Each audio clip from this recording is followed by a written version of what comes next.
कि सरकार की जो इस टाइप के अपराधी प्रवृत्ति के लोगों को टेंडर देना या उनकी मिसेज के नाम से टेंडर करना सबसे बड़ी सरकार की नाकामी है। और तो फिर सारे काम उन्हीं को अपराधियों को ला के बैठा देना चाहिए सीट पे, फिर अधिकारियों की कोई जरूरत नहीं।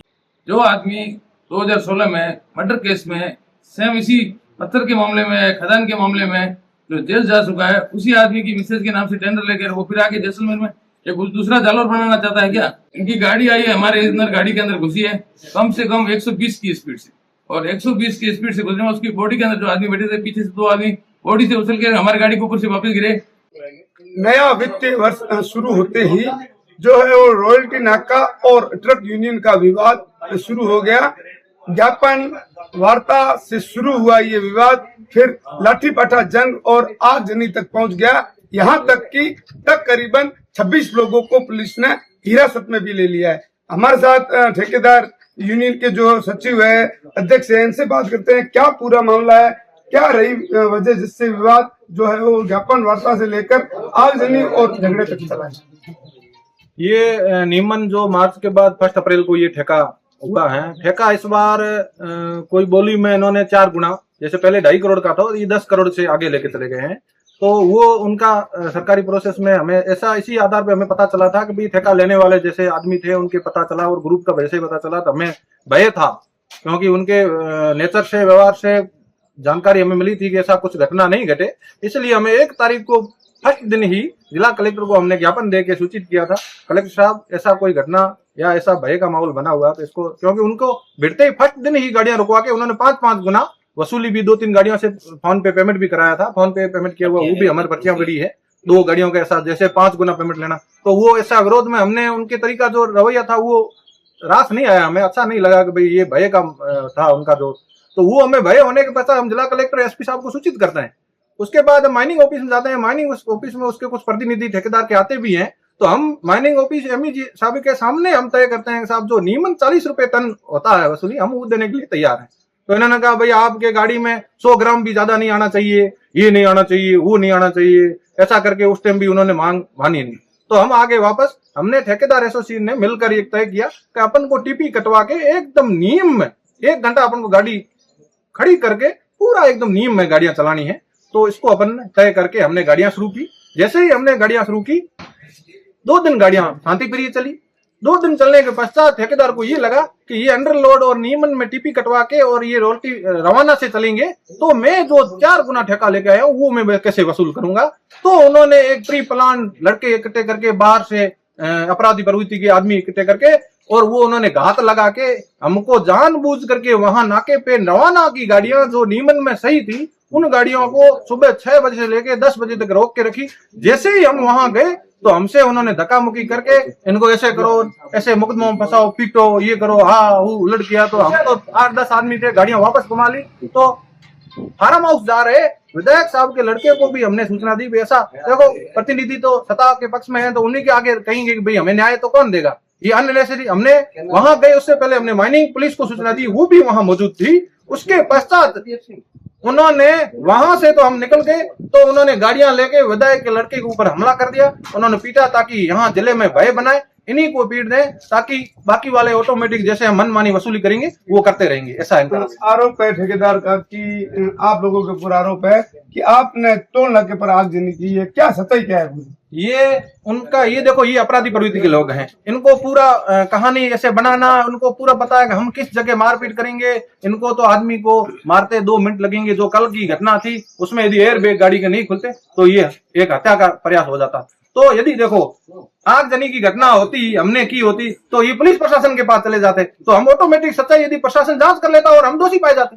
अब इन्होंने आग का ये रचा है, मतलब एक रचित षड्यंत्र रचा है ताकि इनको ऊपर जो फंसा। अब देखो ठेकेदार सब शुगर पेशेंट 60-50 पे, हमारे 15 जनों में आदमी तो लगभग सब 50 साल की उम्र से बाहर थे। तो या क्या ये आक्रोश या घटना ऐसा कोई आगजनी का अंजाम देने के में संभव नहीं है। बाकी ये पुलिस प्रशासन का भय, हमें पुलिस प्रशासन पे पूरा संपूर्ण विश्वास है कि वो जांच करे, अन्यत्र ये तय है कि ये आगजनी की घटना उन्होंने जानबूझ के की। ये ठेकेदार एसोसिएशन के सचिव जिनका कहना है कि जो टोल वसूली है वो 4 गुना बढ़ा दी है, क्या लगता है? हमारे साथ अध्यक्ष है कल्याण जी। कल्याण जी, अगर 4 गुना रॉयल्टी वसूली जाती है तो आम जन पर इसका कितना आर्थिक भार पड़ेगा? देखो 4 गुना अगर रॉयल्टी वसूलते हैं, एक तो ये 4 गुना रॉयल्टी वसूलना अनलीगल भी है। जितना रॉयल्टी बनता है उससे ज्यादा रॉयल्टी वसूल भी नहीं कर सकते वो। और इससे आम जनता पे ये भार पड़ेगा कि जो ट्रांसपोर्टर है या जो मैन्युफैक्चरर है, तो उनको कोई फर्क नहीं पड़ना, वो वापस उस पे ऐड करके लेंगे, तो ये आम जनता पे भार आएगा। आम जनता पे आज की ये स्थिति है कि मैसन स्टोन में लोगों के घर बनाने के लिए पत्थर चाहिए। पत्थर 3 महीने से लोगों के काम रुके हुए हैं, क्योंकि वो पत्थर का भी ये हो नहीं सकता, क्योंकि रॉयल्टी के कारण और उसमें काफी ऐसे विवाद हुए, उसके कारण अभी पत्थर वालों का भी बंद है। इतना बड़ा विवाद ठेकेदारों और ट्रक यूनियन के बीच पहली बार हुआ है। क्या लगता है, क्या समाधान का कोई रास्ता नजर आता है, या सरकार से कुछ आपको उम्मीद है कि कोई ऐसा रास्ता निकले जिससे इसका समाधान निकल सके? समाधान के लिए तो प्रशासन और सरकार से ही उम्मीद है। बाकी हम ये जो जिन लोगों ने ठेका लिया है, एक्चुअली क्या है, ठेका जिस बंदे ने लिया है उसने आगे किसी को आगे दे दिया है सबलेट में। वो एक आपराधिक प्रवृत्ति का बताया जा रहा है, और उसने ऐसे आने के बाद में भी हमें ये पता चला कि ऐसा बंदा है, वो ही 5 गुना ज्यादा वसूल कर रहा है। तो वो चीज में हमें सरकार से यही अपील है कि हो सके कि हमें ये ठेका निरस्त करवाए, और दूसरा ठेका आम जनता किसी अच्छे आपराधिक प्रवृत्ति को ना देके किसी अच्छे बंदे को ये कॉन्ट्रैक्ट दिया जाए, जिससे वो अपने आराम से शांति से चलाए, और ये जैसलमेर का ये जो माहौल है ये भयभीत ना रहे। ये थे ठेकेदार, जो ट्रक यूनियन के ठेकेदार है, जिनके पदाधिकारी है, जिनका कहना है कि ये जो 4 गुना अवैध वसूली हो रही है, जिसका भार सीधे तौर पर जो है आम जनता से ऊपर पड़ेगा। और जो इल्जाम रॉयल्टी ठेकेदार लगा रहा है कि इन लोगों ने हमारे ऊपर हमला किया और टोल नाका जला, उसको ये बेबुनियाद और षड्यंत्र के अंतर्गत बता रहे हैं। और इस जो झगड़े में एक विधायक पुत्र जो गंभीर रूप से घायल हुए हैं, अस्पताल में वो आज भी भर्ती है, उनसे जानते हैं कि पूरा मामला क्या था। रॉयल्टी ठेकेदारों और ट्रक यूनियन के बीच जो बड़ा विवाद था, और ठेकेदारों का कहना है कि विधायक पुत्र को हम सिर्फ समझाइश के लिए वहां पर लेकर गए थे, लेकिन उल्टा ये हुआ कि विधायक पुत्र के साथ जबरदस्त मारपीट हुई है। उनके सिर पे और शरीर पे कई जगह चोटें आई है। पंजाब केसरी की टीम जिला अस्पताल पहुंची है, जहां पर विधायक छोटू सिंह भाटी जी के पुत्र भवानी सिंह जी यहाँ एडमिट है। भवानी सिंह जी, क्या पूरा मामला हुआ था जिसको लेकर इतनी बड़ी बात हो गई और मारपीट तक मामला पहुंच गया? सबसे पहले तो यही कहते हैं हम कि सरकार की जो इस टाइप के अपराधी प्रवृत्ति के लोगों को टेंडर देना या उनकी मिसेज के नाम से टेंडर करना, सबसे बड़ी सरकार की नाकामी है। और जिस अधिकारी जो इनके साथ मिले हुए हैं, उनको अगर इस टाइप के टेंडर देके और उनसे जबरदस्त राजस्व वसूल करने का तरीका यही है, तो फिर सारे काम उन्हीं को, अपराधियों को ला के बैठा देना चाहिए सीट पे, फिर अधिकारियों की कोई जरूरत नहीं है। जो आदमी 2016 में मर्डर केस में, सेम इसी पत्थर के मामले में, खदान के मामले में जो जेल जा चुका है, उसी आदमी की मिसेज के नाम से टेंडर लेकर वो फिर आके जैसलमेर में एक दूसरा जालौर बनाना चाहता है क्या? तो एक मनोहर सिंह नाम करके किसी जालौर के अंदर, उसी को इस राजनाथ सिंह के हाथों से बंदूक से मारा गया था। और कल हमारे में उतनी ही टाइम लगती थी, इन्होंने गन वगैरह लोड करके रखी थी। बस ये शुक्र हमारा ये रहा कि हम गाड़ी से नीचे नहीं उतरे। गाड़ी से नीचे उतरते थे हमारे 2 मिनट लगते, और इनकी गाड़ी आई है, हमारे अंदर गाड़ी के अंदर घुसी है कम से कम 120 की स्पीड से, और 120 की स्पीड से घुसने में उसकी बॉडी के अंदर जो आदमी बैठे थे, पीछे से 2 आदमी बॉडी से उछल के हमारी गाड़ी के ऊपर से वापस गिरे। वो दोनों जो ये कह रहे हैं कि इन्होंने टक्कर मारी, वो दोनों आदमी उसी वजह से घायल थे। और घायलों को हमने खुद ने गिरा हुआ देखा था रोड के ऊपर, और वो गिरने वहां से पीछे से 10-15 फुट की छलांग लगा अगर गिरेगा आदमी, वो तो सीधे सीधे दिखती बात है, घायल ही होगा ना। और हमने अगर टक्कर मार ली तो हमारी गाड़ी अभी तक हमारे पास पड़ी है, आप उनकी कहीं जांच कर लो। और आदमी अगर 70-80 किलो के आदमी बैठ के आदमी को हमने टक्कर मार दी थी, तो गाड़ी भी डैमेज होती, या कोई जाली भी टूटती, या लाइट भी टूटती, कुछ ना अल्टरनेट होता ही होता। रॉयल्टी ठेकेदार का कहना है कि विधायक पुत्र कई गुंडों को लेकर आए थे, मारपीट की शुरुआत विधायक पुत्र की तरफ से हुई थी। तो क्या वास्तविक घटना पूरी क्या थी? विधायक पुत्र गुंडे किस लिए लेके जाए? जैसलमेर की विधानसभा में 2,60,000 हमारे कार्यकर्ता, हमारे वोटर्स है, वो सब हमारे जैसलमेर की जनता के सब एकदम सज्जन पुरुष है। आज तक विधायक पुत्र के ऊपर ऐसी कोई आरोप भी नहीं लगा गुंडागर्दी वाला। हम तो सबसे नम्रता से बात करते हैं, यही सोचते कि हमारा आखिरी दिन भी जो हो जिंदगी का, वो भी ऐसे हंसते कूदते निकल जाता है कि हमारे को मरने के बाद लोग याद करते। इसी छवि को लेके काम करते हैं, चाहे हमारी उम्र कम है चाहे ज्यादा है, ये छवि लेके चलते कि हमारे को मरने के बाद लोग याद करनी चाहिए। और गुंडे लेके जाना, ये लेके जाना, ये कोई सब बेवकूफ बात है। अगर गुंडे लेके जाना था तो फिर वहाँ हमारे चाचा को किस लिए लेके जाते हैं? और ठेकेदार जैसलमेर यूनियन के काफी थे, उनको किस लिए लेके जाते, फिर गुंडे ही लेके जाते, ज्यादा गुंडे तो है नहीं, और उनकी उम्र भी 60-65 साल है। तो ये सब बनाई हुई बातें हैं, तो जिस प्रवृत्ति के रहते हैं उस प्रवृत्ति के लोगों को अपने आप पर इशारा कर देते कि हमारे गुंडों के रूप में रोल का ही हो जाए। और उनके जो गुंडे वगैरह थे वो आप सब उनकी शक्ल से पहचान लोगे, अकल से पहचान लोगे, और मुंडे का हुलिया उससे पहचान हो जाएगी, और नहीं तो कपड़े तो है, कपड़ों से तो पूरी पहचान हो जाएगी। टोल नाका जलाने की भी घटना हुई है, क्या पूरी घटना? वो आरोप लगा रहे हैं कि उदयपुर के लोगों ने जो है टोल नाका जलाया, क्या वास्तविकता क्या है, किसने टोल नाके को आग दी? जब हमारी मैसेंजरी से ये गाड़ी 10 चक्का टायर गाड़ी भरी, वो वहाँ खड़ी थी, तो ड्राइवर का नाम था मनोज सिंह। मनोज जी यहाँ क्यों खड़े हुए? तो ये गाड़ी रुकवा रखी है इन आदमी ने, तो उनको पता मैं क्यों रुकवा रहा है और मैं कब से रुकी, तो ये गाड़ी रुकी हुई सुबह 6 बजे से, और उस टाइम बज गई थी 10, तो 6 से लगा 10, मतलब इतना टाइम, 4 घंटे का वेरिएशन। क्या बात है, तुमने फोन नहीं किया हमारे को? तो मैंने साहब से भी बात की थी नगर सिंह से, और मुनीम को बोला था, उन्होंने कहा रुको हम आ रहे हैं, आने में टाइम लग गया। तब मैंने उनको पूछा क्यों गाड़ी रुकवाई है, तो क्या इसका अगर रोटी पैसा दोगे तो ही रवाना होगी, नहीं तो रवाना नहीं होगी।